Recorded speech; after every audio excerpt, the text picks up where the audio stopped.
on this podcast episode, I do want to focus on the gift, and that is your ability to really transform people.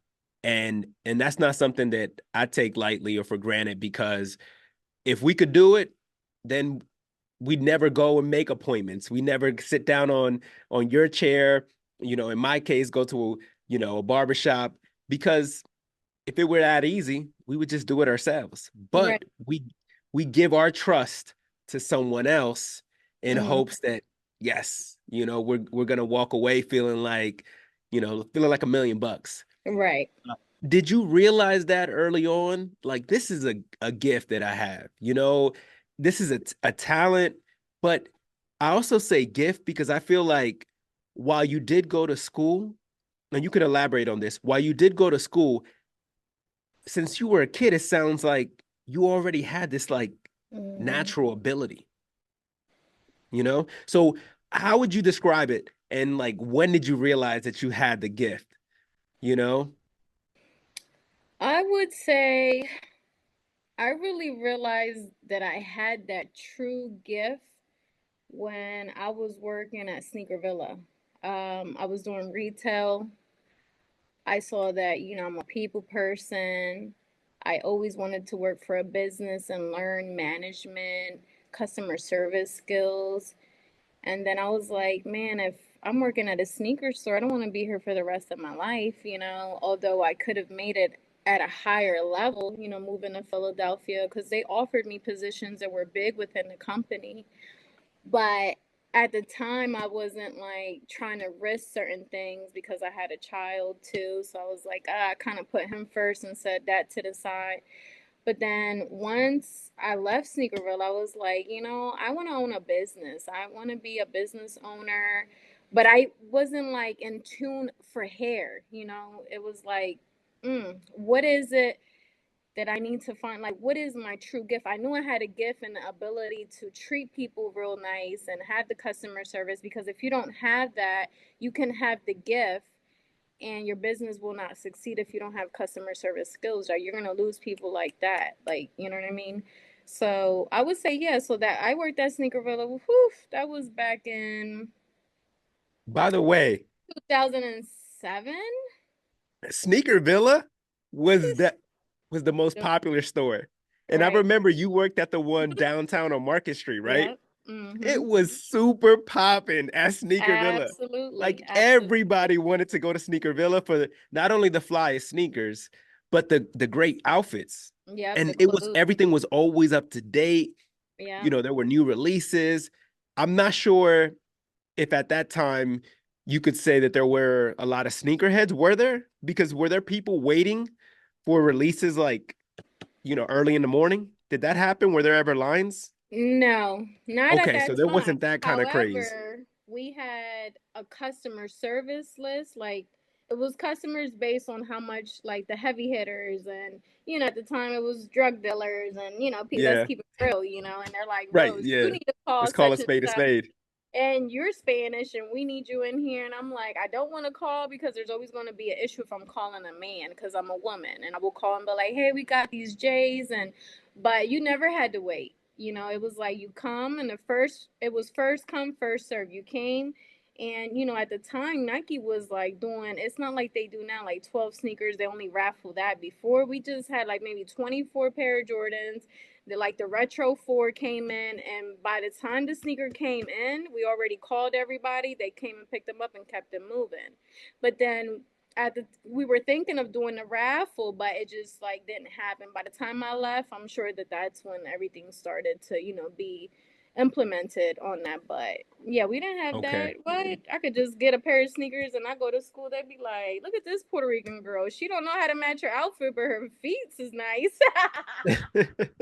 And I I said, wouldn't say that. I oh, think you were ahead of your yeah, time, because yeah, you didn't necessarily have to like coordinate the way everyone else did to still look fly. You know what I mm-hmm. mean? Like, you could make it work. You could actually combine some colors that complemented, each other, right? Right.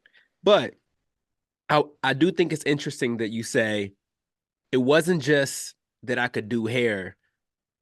If I understood you correctly, you felt like your gift was being able to interact with people, being able to understand people, having the ability to be social and communicate with them. And it didn't matter, you know, their background. You were just able to really connect with people. Okay. Absolutely. And that's the thing that, with Sneakervilla, they did trainings, and I feel like that helped me in so many ways that when I left, I was confident. And then I worked at Foot Locker, a ladies Foot Locker Champs, because and also when I worked at Sneakervilla, they used to have me running the Sneakervilla down on 52nd Street in Philadelphia. I will come and fill in for the manager and be Wow. down there for a couple weeks, train, and they'll pay for a lot of stuff because I was one of their top sales agents. So I was like, they're gonna put her first because she know what she doing, and we want her to keep moving up. But I wasn't ready for that level yet because, like I said, I didn't want to stay there doing the same thing. I was getting tired of, hey, that's the girl that work at Sinkervilla. You see me at the mall. Yo, Rose, when them J's coming out? I was just getting tired of being approached everywhere I went. And I said, I don't want that. Like the attention, like I don't seek attention. It just comes to me. Not to be like cocky, but I'm like, I want to stay away from that. So when I do get my business, I wasn't sure what it was going to be, but I knew that those same customers would eventually support my business, which it is happening right now. That's awesome. That's excellent. Well, I know I've talked about it, but I want to ask you, what is it about a new look? What is it about a new hairstyle, color, or trim that renews someone or gives them that confidence? Is there something that you've noticed over the years? What exactly is it about this process of getting your hair done that changes you when you walk away? I think it's more the person that's doing the hair, the person that's behind the chair, the relationship you have with that person, whether it's an existing client, a new client. I think it's more the transformation of the before, the during, and the after. So I typically, when I cut hair, my client doesn't know anything until they're fully done. And that's with all clients. And I do that because I have a purpose behind it. You see stylists that they need the mirror to make sure they're cutting, and we'll start doing that. But then I switch that chair, and I'm like, they tell me, you don't want me to see anything. I said, I don't, because they come in feeling down, or they may be going through a situation and it's heavy on them, and you can feel that when they come in my shop, because I feel like I'm a therapist as well as a hairstylist. We wear a lot of hats as a hairstylist.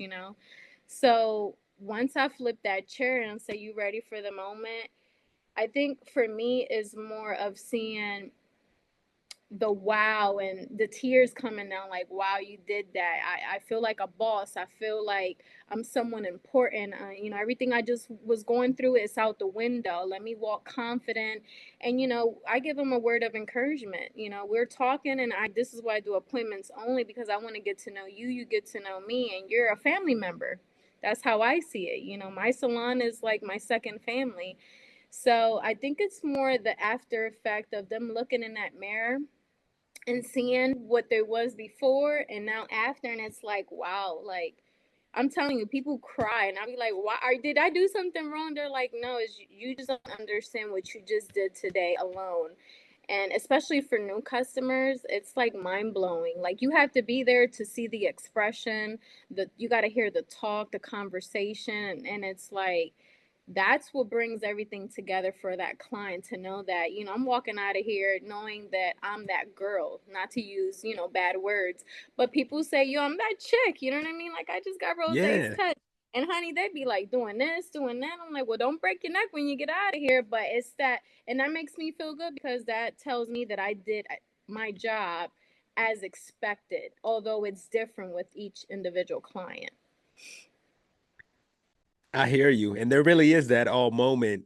I'm glad that you post on social media the before and after photos because you do see, wow, that is that the same person?